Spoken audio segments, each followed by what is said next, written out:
Hello বন্ধুরা, আজকে আমরা নতুন একটা কবিতা শিখতে যাচ্ছি। কবিতাটা বেশ কঠিনই।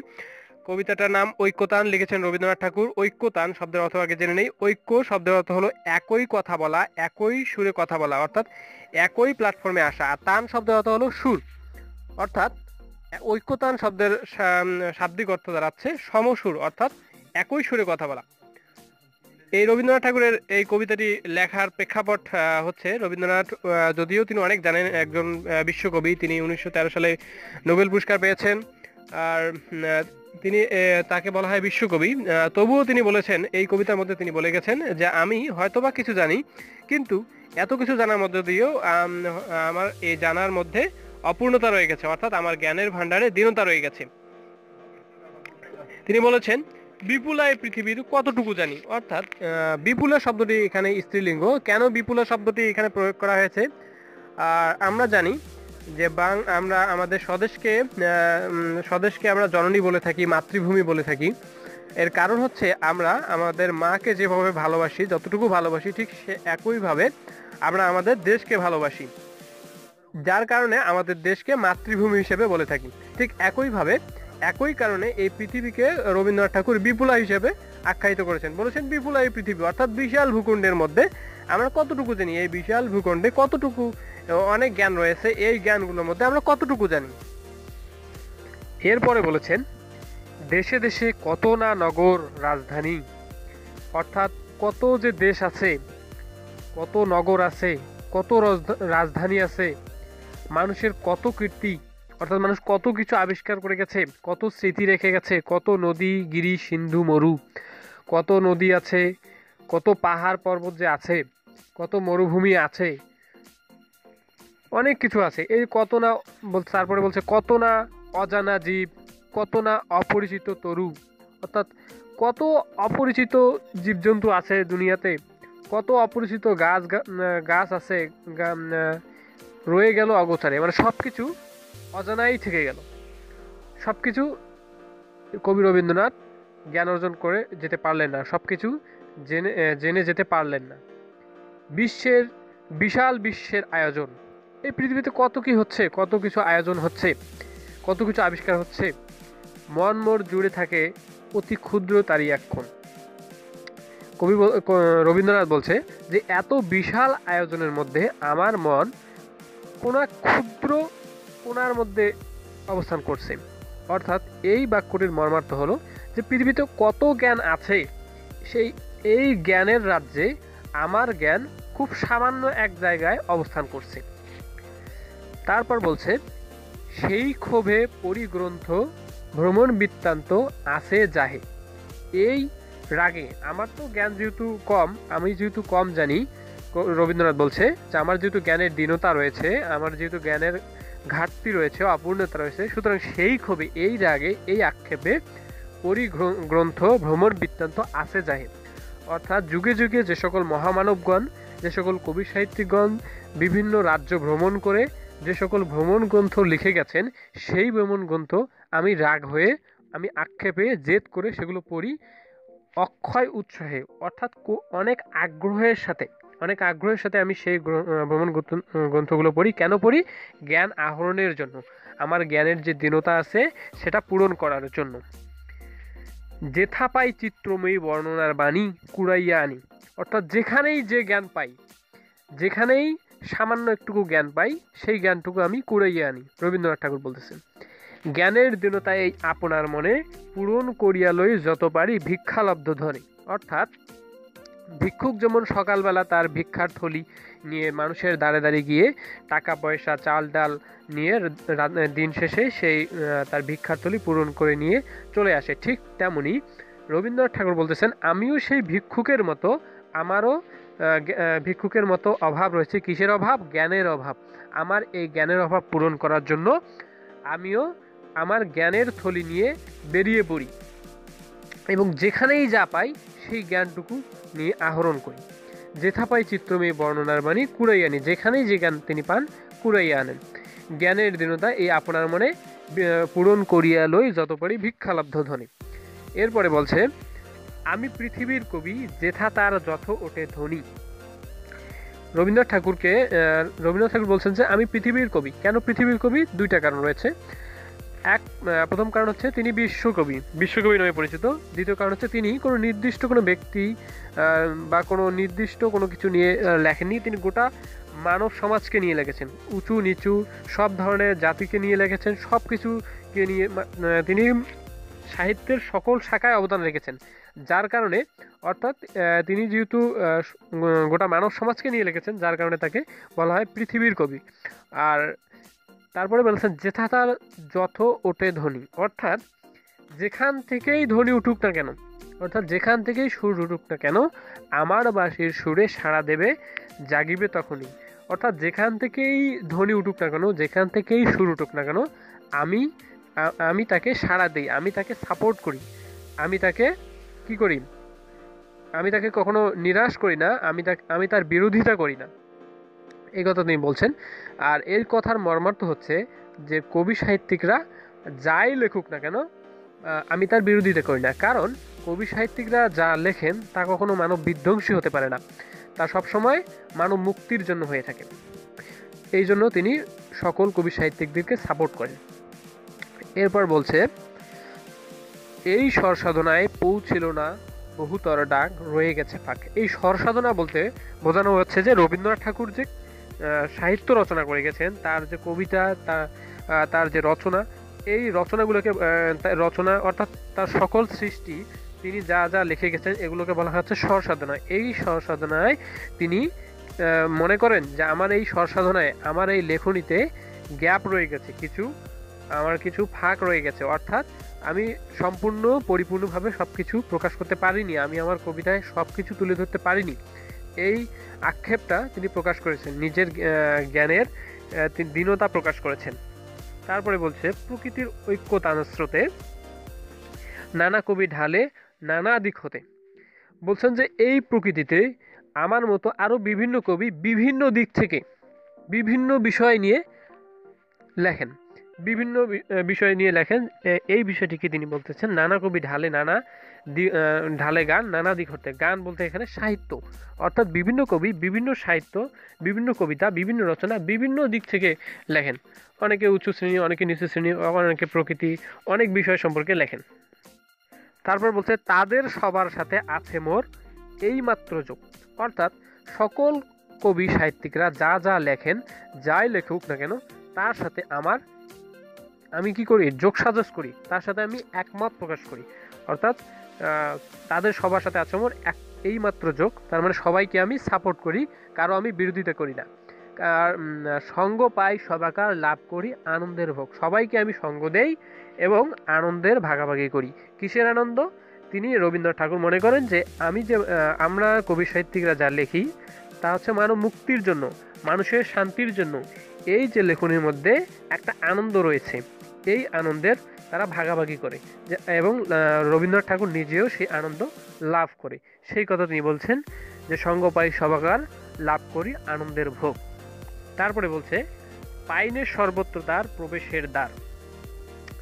এখানে পাইনি সর্বত্র দ্বার প্রবেশের দ্বার, অর্থাৎ রবীন্দ্রনাথ ঠাকুর বলেছেন যে সাহিত্য লিখতে গেলে সর্বস্তরের মানুষের সাথে মিশতে হবে, উঁচু নিচু সব ধরনের মানুষের সাথে মিশতে হবে, তাহলে সেই নিচু শ্রেণী এবং উঁচু শ্রেণী সবার মানুষের মনের কথা আমরা কি জানতে পারবো, তবেই সুন্দরভাবে কবি সাহিত্য আমরা রচনা করতে পারবো।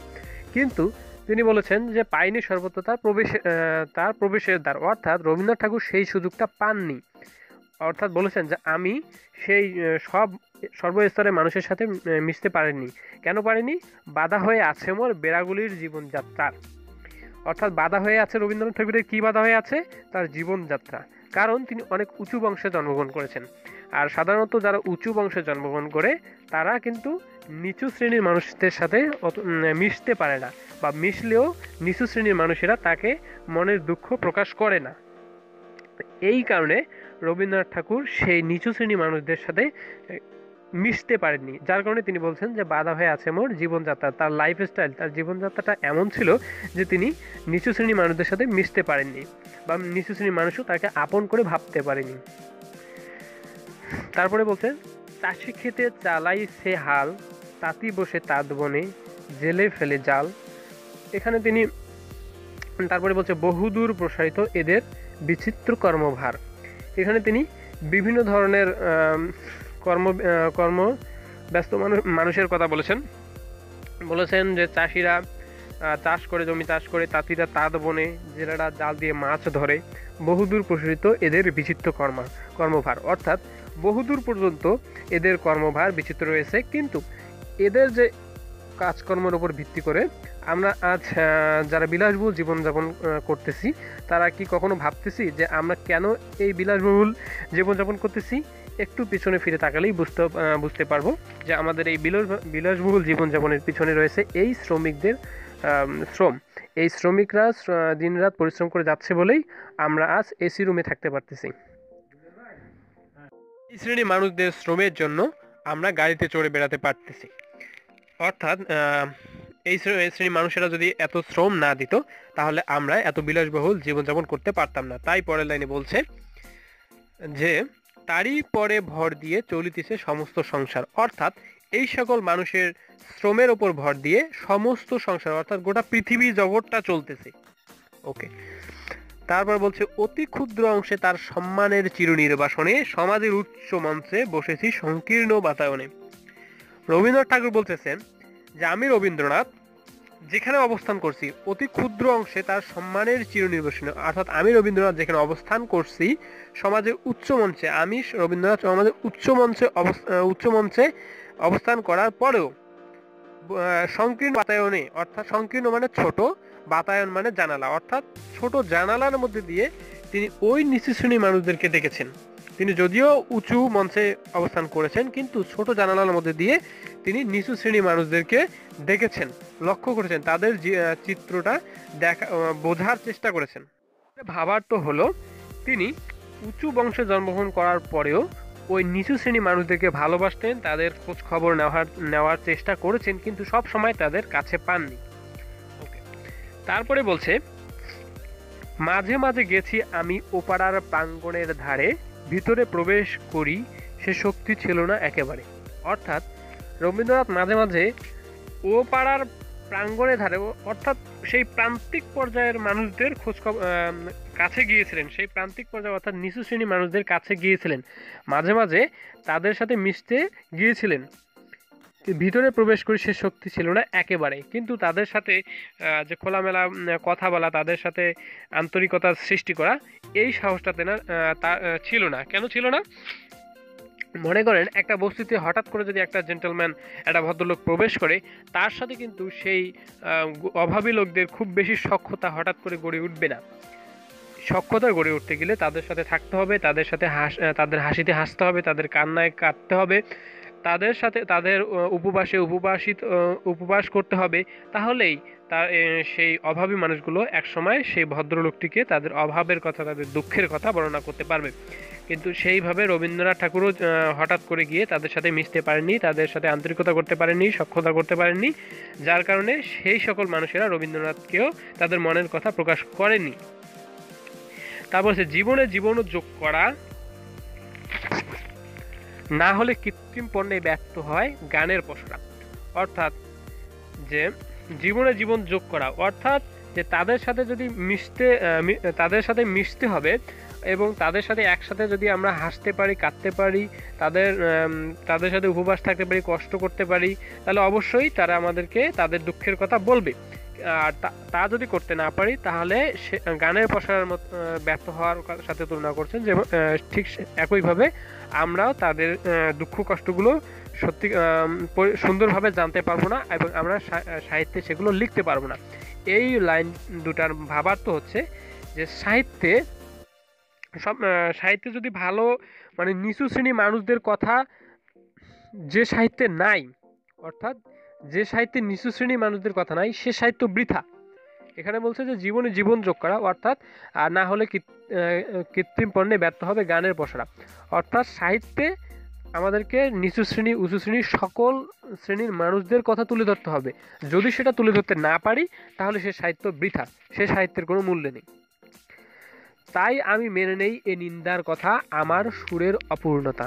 রবীন্দ্রনাথ ঠাকুর তাই এই যে নিজের নিন্দা বলছেন, আমি আমার এই নিন্দার কথা আমি নিজে মেনে নেই। আমি আমার সুরের অপূর্ণতা, সুর বলতে এখানে সাহিত্য, অর্থাৎ আমার সাহিত্যের যে অপূর্ণতা রয়েছে সেটা আমি মেনে নিচ্ছি। আমি মেনে নিচ্ছি যে আমি তাদের সেই নিচু শ্রেণীর মানুষদের কথা, তাদের চিত্র, আমি তাদের অধিকারের কথা আমি আমার সাহিত্যে তুলে ধরতে পারিনি, সুন্দরভাবে তুলে ধরতে পারিনি। এই নিন্দার কথাটা তিনি মেনে নিচ্ছেন। তারপর বলছেন যে আমার কবিতা জানি আমি গেলেও বিচিত্র পথে হয় নাই সে সর্বত্রগামী।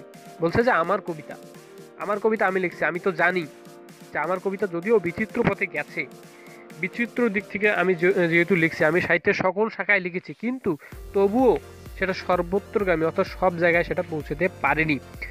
আমার লেখা অনেক দূর পর্যন্ত গেছে, অনেক বিচিত্র পথে গেছে, তবুও আমার লেখার মধ্যে সব বিষয়গুলো ফুটে ওঠেনি, সব স্তরের মানুষের কথা আমি এখানে লিখতে পারিনি। তারপরে বলছে যে কিষানের জীবনের শরিক যেজন কর্মে ও কথায় সত্য আত্মীয়তা করেছে অর্জন। অর্থাৎ কিষানের সাথে যে শরিক করতে পেরেছে, অর্থাৎ অভাবী মানুষদের সাথে যিনি মিশতে পেরেছেন, যিনি তাদের সাথে আত্মীয়তা গড়তে পেরেছেন, তারাই কর্মের কথা তাদের সাথে আত্মীয়তা করতে পেরেছেন, তারাই এই তাদের সাহিত্যে তাদের ওই নিচু শ্রেণীর মানুষদের কথাগুলো সুন্দরভাবে তুলে ধরতে পেরেছেন। যে আছে মাটির কাছাকাছি, যে কবির বাণী লাগে কান পেতে আসি। যে আছে মাটির কাছাকাছি কথার অর্থ হচ্ছে যে ব্যক্তিগুলো ওই সকল হতদরিদ্র মানুষদের কাছাকাছি আছে, অর্থাৎ যে সকল মানুষগুলো ওই হতদরিদ্র মানুষের সাথে মিশেছে, সখ্যতা গড়ে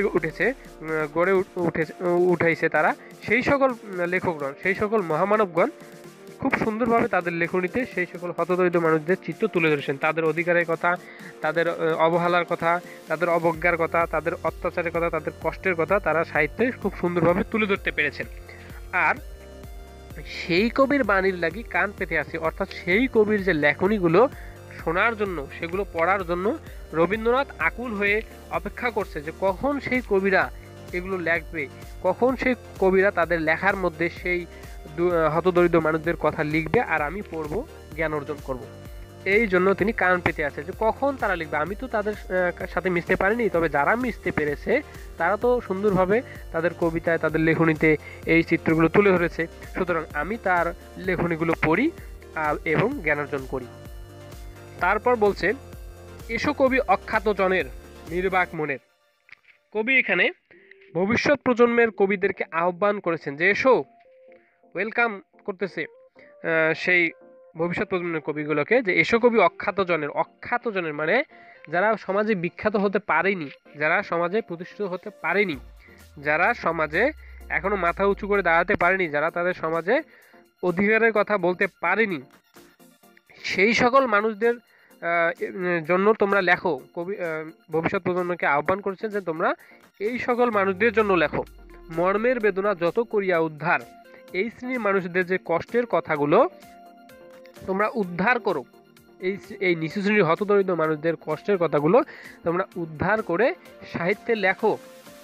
এই আহ্বানটা তিনি ভবিষ্যৎ প্রজন্মের কবিদেরকে বলেছেন যে প্রাণহীন এদেশেতে গানহীন যেথা চারিধার, অর্থাৎ তারপরে বলছে অবজ্ঞার তাপে শুষ্ক নিরানন্দ সেই মরুভূমি।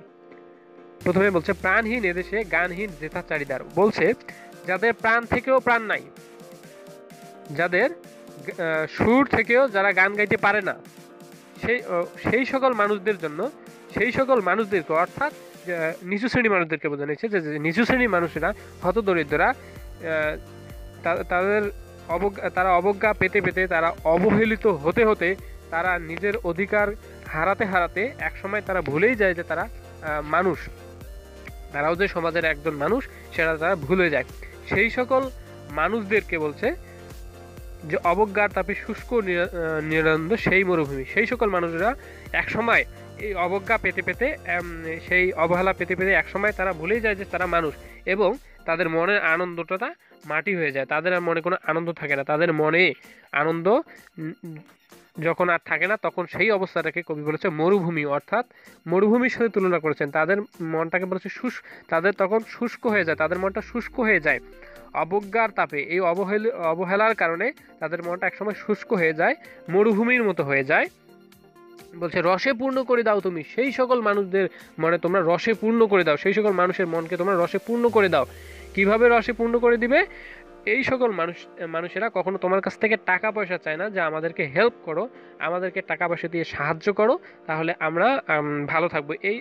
এই নিচু শ্রেণীর মানুষেরা এটা চায় না। তারা চায় যে আমাদের দুঃখ কষ্টের কথা তোমরা সাহিত্যে তুলে ধরো, সকল মানুষদেরকে জানাও, সকল মানুষেরা বুঝুক, আমাদের কষ্টের কথাগুলো জানুক, আমাদের সবাই সচেতন হোক, তাহলে তাদের মনকে রসে পূর্ণ করে দেওয়া হবে। আর এই কাজটা করার জন্য কবি ভবিষ্যৎ প্রজন্মের কবিদেরকে আহ্বান করেছেন যে তোমরা এই সকল মানুষদের মনটা রসে পূর্ণ করে দাও। অন্তরে যে উৎস তার আছে আপনারই, দাও তুমি তাই তুমি দাও তো উদুবারি। উদুবারি মানে উজাড় করে। বলছে অন্তরে যে উৎস তার আছে আপনারই, মানে আপনার মনে যতটুকু জ্ঞান আছে তাই তুমি দাও উদবারি, তা তুমি উজাড় করে দাও। আপনার মনে যেটুকু জ্ঞান আছে সেইটুকু জ্ঞানই আপনি তাদের মধ্যে উজাড় করে দেন। সেই ভবিষ্যৎ প্রজন্মের কবিকে বলছেন যে আপনার মনে যেটুকু জ্ঞানই থাকুক না কেন, যেন আপনি সকলের মাঝে সেটা বিলিয়ে দেন, সেটা উজাড় করে হবে। তারপরে বলছে সাহিত্যের ঐক্যতান সঙ্গীত সবাই, একতারা যাহাদের তারাও সম্মান যেন পায়। তিনি বলছেন একটা উদাহরণ দিয়ে যে আজকাল যখন অনুষ্ঠানে গান হবে সেখানে অনেক ভালো ভালো যন্ত্রাংশ থাকে, যেমন কিবোর্ড থাকে, গিটার থাকে। সেই সকল ভালো ভালো যন্ত্রাংশের কাছে একতারা কি কোনো কিছু হলো? এই একতারা কি খুব বেশি সম্মান পাবে না। এই একতারাকে কোনো যন্ত্রই মনে হবে না। তবে কবির কথা যে এই একতারাকেও যেন সম্মান করা হয়। তিনি বলেছেন যে একতারাও যাহাদের তারাও সম্মান যেন পায়, একতারা যারা বাজায় তারাও যেন সম্মান পায়। এই কবিতাটা বলেছেন, এই কথাটা কবি বলেছেন এই কবিতায়। তারপরে আসলে এই কথাটার মধ্যে দিয়ে এটা আসলে শাব্দিক অর্থ, কিন্তু এর ভাবার্থ হচ্ছে কবি বলছেন যে এই সমাজে নিচু শ্রেণী উঁচু শ্রেণী সকল শ্রেণী মানুষদের কথা যেন সাহিত্যে উঠে আসে।